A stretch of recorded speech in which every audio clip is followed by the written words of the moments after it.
Good afternoon. This is KTN Newsdesk, where we bring you the news as it happens. My name is Edith Kimani. From Mombasa to Mumbai, Futari Asumu and The Inside Story narrate the tragic tale of the poisoning of an entire community. KTN's Mohammed Ali and John Alanamu brought you this comprehensive story last evening on KTN Weekend and at 7 p.m. on KTN Weekendi. And due to public demand, we're going to give you another opportunity to follow this powerful story. Now, KTN will be repeating Futari Asumu and Plague for Profit at 7:10 p.m. and at 9:30 p.m. But here's John Alanamu with a sneak preview of it in case you missed it.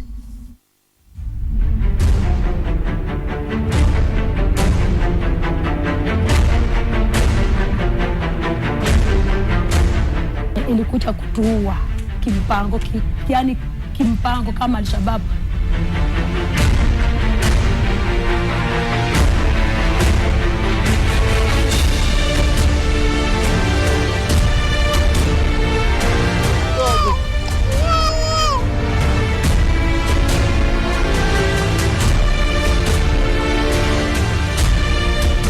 Kenya ni watu wenye pesa.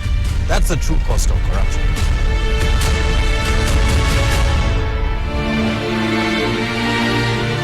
Na niko hapa Mumbai, India katika ziara yangu ya kuwasaka wamiliki wawili. Everyone who ever signed a document to approve this thing has blood on their hands.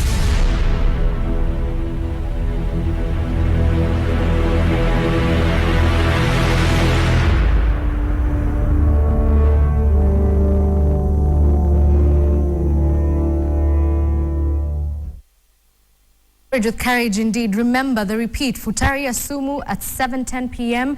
and at 9:30 Plague for Profit. Now, let's have a look at what's happening in Nakuru, where the county government has banned the hawking of cooked food following an outbreak of cholera. Health officials say 4 people are suspected to have died as a result of the disease, while 9 others are receiving treatment at the Rift Valley Provincial General Hospital. Health Executive Dr. Kabi Mungai cited Rhonda, Bondeni and Kitty Estates as the worst affected. Currently, as we speak, 1 person passed at home, that is a child, and 3 people passed at our referral hospital, that is Nakuru PGH. Samples have been taken. In PGH, we have a total of 9 suspected cases, which have been line listed. 6 are from Rhonda, and 2 from Bondeni, and 1 case from Kitty. Currently in the ward, there are 3 cases in isolation. Samples were taken yesterday to go to Nairobi. From now on, we will ban any open food hawking in our town, all over the county, because it is not even a week's time that we lost 3 members through food poisoning. I would like to urge my community of Nakuru County that they should be vigilant wherever they are. Let's boil our water. We'll be supplying chlorine tabs to every household in Nakuru so that we can contain this situation. I'm telling my people to wash their hands after visiting the toilet, before handling any food, because these are the proper prevention measures. Anyone who has a symptom of abdominal pain and watery diarrhea should visit the closest facility they have. Now, heavy downpour in Nairobi on Sunday evening caused flooding in various parts of the city and heavy traffic snarl-ups. Some motorists had their cars almost completely submerged in the waters, with many blaming the dangerous scenarios on poor drainage systems within the county. Sharon Momanyi reports. After months of Kenyans praying for the rains, it pours. And Nairobi, a name known to mean a place of cool waters, is now virtually a place of lots of water. Heavy rains was witnessed in the city Sunday evening, starting at about 5 p.m. and pouring endlessly for about 6 hours, then more into the night. The rain itself not a problem, in fact, perhaps a blessing. The curse would be that the water in many places has nowhere to drain into. The digging of the drainage system is in small width rather than being in a big width whereby the water can go very easily. At the same time, if you look at this point here, now this is the blockage of the drainage system, which of course is coming as a result of untidy. It's very embarrassing. Kwa maybe kitu parking kama hii, kuna watu wengi wamekuja leo, wamekosa mahali pa kupaki magari zao. Kama mimi hata unaona funguo zangu ndo hizi, nimekuja nafaa kuingia kazini by 8 na sasa natafuta parking bado. So I think the bathing city council wanafaa kufanya jambo. The heavy rains resulted in traffic snarl-ups on major roads within the city center and suburbs. Incidents and accidents, as often follows downpours, would be cited in various places. Places that were reported to be worst hit by the flash floods include South Sea, Kilimani, Parklands and Imara Daima. Residents fault the county government for not ensuring the installment of efficient draining systems, as well as the NTSA for not fitting the same across road networks in the city. We have a team here, and you will be actually seeing it that if there is an emergency, and they are going to give you the number, what we call the emergency number, and this is something again you are going to put to public. You'll see it tomorrow in papers. Should there be anything, either the road has been washed away and so on, they should be able to report and make sure that we send the closest team actually to those nearest areas. We have one which is normally a bad one, is through Narok Road. We have some also in Mombasa in some areas and some partly northeastern where the soil actually cannot be able to hold, so they are, as a result, they are washed away. Sharma Mani, KTN. More than 300 boda operators in Kitengela town held day-long prayers on Namanga Road to cleanse it of the multiple accidents witnessed there in the recent past. With local pastors, the operators pitched tent on the busy Namanga Road, targeting specific black spots.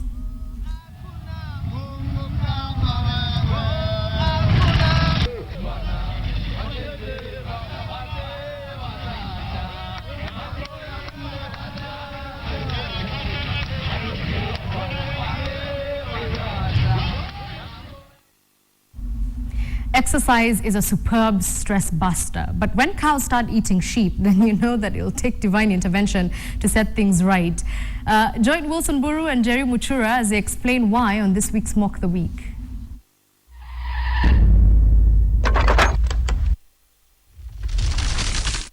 A very good evening to you and welcome to yet another episode of Mock the Week. My name is Wilson Buru, and here's the thing. Stress is not your friend. It can make you do crazy things or develop crazy tastes. Like this cow, which suddenly decided mutton tastes better than Napier grass. The farmer Charles Mamboleo expressed his shock after the cow killed 2 of his sheep in a span of 2 weeks. Sasa mimi kukimbia, kuangalia ndani kapata ni mbuzi. Hesa kura side moja, karibu memaliza. Let me stop you right there for a second. Have you ever heard of something called munchies? If you haven't, this is the urge to eat anything, and I mean anything, after getting a dose of cannabis sativa in your system, which is another effective stress reliever, by the way. Don't ask me how I know. These munchies will make you, as I said, eat anything. I know of someone who once ate a sponge thinking it was a scone. That was very funny. So, Mr. Mamboleo, you need to tell us what you've been feeding your cow. And have you noticed how happy the 2 of them are? Watoto hawezi karibia hiyo ng'ombe. Juu imekuwa mnyama sasa. Tunadhani itasaa tena kule mtoto mwenye nayo. Tunaiongojea tu. Yeah, that cow needs to pee in a cup. And still on this subject of stress, President Uhuru Kenyatta, first of all, I've never met the president in person, but when I do, I want to ask him just one question, especially at this time. Mr. President, are you sleeping well at night? Because I saw these images last week that suggested to me that our president might not be getting a very good night's sleep. At the devolution conference, the almost ever jovial head of state seemed so stressed. At some point, he seemed to be asking for divine intervention. And he even grimaced as he shifted in his seat. The question now is, why would the president be that depressed? And for this, I am now joined by our senior most everything correspondent, Jerry Mushura, and we'll just brainstorm on why the president may be depressed. Jerry, first of all, have you ever heard of anyone who ate a sponge while thinking it was a scone? Eating what? I have no idea what you're talking about, Wilson. Really? Really? Okay, yeah. I don't know. Let's go with that. Fine. To more important things, rather. Do you know what is stressing the president, Jerry? Of course. I know what is stressing him. The president first held a bash in Kisumu where people tried to shoot him with their smartphones. Okay. And that's where his stresses began. Remember, he's on a no selfie diet. That's right. Yeah. We told him to stop taking selfies and he agreed. Yeah. And that's, by the way, that's when things started going downhill. Then he found out that he wasn't invited to Raila's Okoa Kenya party as he got into his party. Like, for real, Baba. The guy invited him to his party. Then you don't invite him to that bash. That's just cold. I mean, who does that? I invite you to my bash and you don't invite me to your bash? What? Okay, Jerry, calm down. But I guess I understand. I would also be quite depressed if that happened to me. I know, right? So, in order to get away from these unloyal friends, President Uhuru hopped into his plane and decided to go to Dubai, to catch a play or play chess or something so that he can relax. Yeah, makes sense. Only to find out that Yemen had closed its airspace and he had to turn back mid-air to go back to Nairobi. Like, what the? Jerry, we have been given clear instructions not to curse on air. But can't a man just get a break? Seriously. Yeah, you're about to get us in trouble. And with that, thank you very much for that, let's call it report. But as we've always said, the president is our favoriteest person on Mock the Week. So we want to help. And no, we won't be recommending to him what that cow seems to have taken. Mr. President, you need prayers.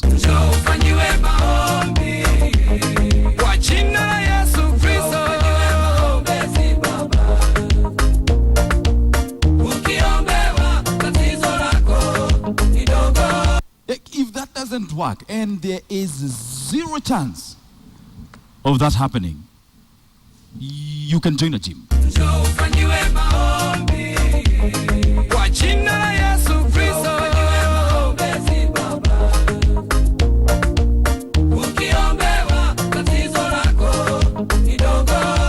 Do you have even the slightest idea how difficult it is to do those dark works?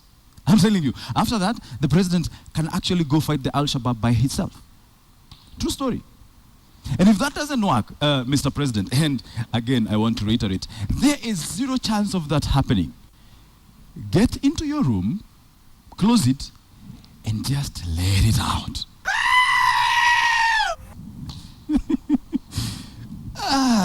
That goat stroke ships gets me every time. And due to its amazing vocal cords, that goat or sheep has now been recruited as 1/5 of Sauti Sol.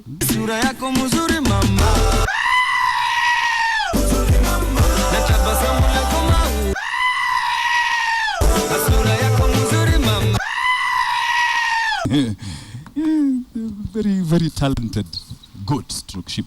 But this whole issue of the president making half flights to the middle of nowhere brings up a very serious issue.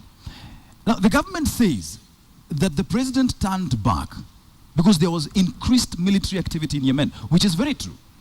But this military activity led Yemen to closing its airspace since, get this, March 27th. It's been a whole month. You want to tell me that the president's security team did not know this? That they had to wait for him to be airborne and then go like, hey, by the way, hao watu wamefika wapi? Hey, waambieni hao watu warudi. Really? That's the narrative that the government is going to give us. In an age where I can just log onto the internet and find out that Emirates Airlines has 2 daily flights from Dubai to Nairobi. What, did they magically build a tunnel? Oh, by the way, Sudan announced on March 27th that they were opening their airspace to give alternative routes to people flying to Dubai. Listen, if you really want to lie to us, shut down the internet like China or North Korea. Or did I say China? Fellows in government, you're not doing your jobs very well. I mean, even your lying is rubbish.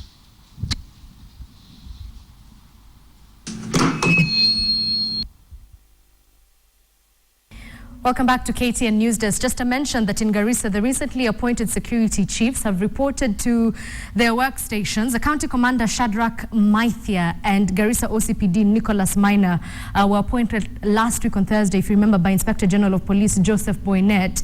And the appointments, of course, followed the interdiction of the entire senior security team of the county after the terror attack against the Garissa University College, where 148 people died.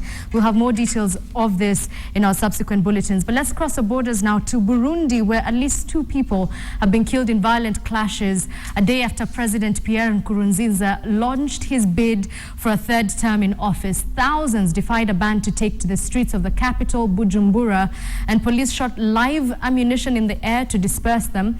President Nkurunziza was nominated to run by his governing CNDD-FDD party. Opponents say it is unconstitutional and threatens a peace deal that ended 12 years of civil strife that began in 2005, where more than 300,000 people died in the war. Burundi's constitution only allows a president to be elected twice, but President Nkurunziza his supporters argue he is eligible for another term since he was appointed by Parliament in 2005. More than 12,000 people have fled to neighboring countries in recent weeks, citing violence ahead of June's presidential election. At least 3,326 people are now known to have died in a massive earthquake which hit Nepal on Saturday. More than 6,500 people have been injured, according to the National Emergency Operations Center. Dozens of people are also reported to have been killed in neighboring China and India. Now, thousands have spent a second night outside after the 7.8 magnitude quake, which also triggered deadly avalanches around Mount Everest, was witnessed. Now, vast tent cities have sprung up in Nepal's city of Kathmandu for those displaced or afraid to return to their homes as strong aftershocks continue.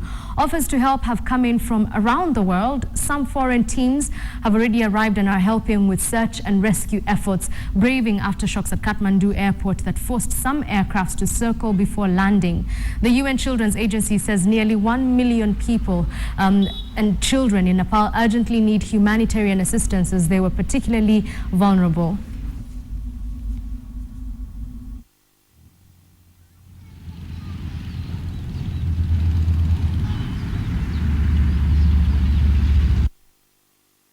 At the sports now, and Orange Telecom successfully defended their Vaisakhi hockey title thanks to a convincing 4-0 win over Strathmore University in the finals.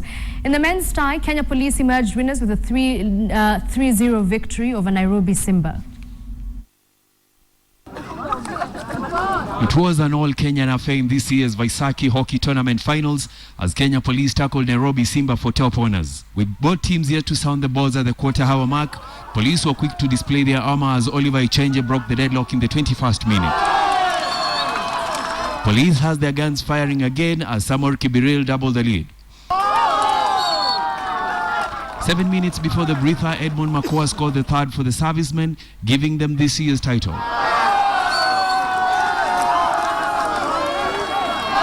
We played according to plan, exactly how we wanted the game to be played. But we had a problem in the right half. They were making entries from the right half. In the ladies' tie, it was a repeat of last year's final as defending champions Orange Telecom took on Strathmore University. Orange were quick to prey on their opponents as Helen Chemutai opened the scoring before Jack Neil Mwangi's brace and Audrey Omaido's goal gifted them with a 4-0 win. Last year's finalist GRA from Ghana finished in third position. Well, this is where we wrap up this edition of KTN Newsdesk. Thank you very much for your company. But not before we give you your Did You Know fact. I did tell you last week that I had a really interesting one. Did you know that if you kill off spiders in your house, apparently you're killing off the slowest and dumbest ones, so what you're going to be left with is a collection of really smart spiders in your home. I'm not even kidding. And the way the internet explains this is that if there was, say, I don't know, aliens come into the world and humans get destroyed, the ones who survive will be the smartest. So you're killing off the dumbest spiders and living off the smartest ones. I don't know what you're going to do with this information, but you're welcome. My name is Edith Kimani. Good afternoon.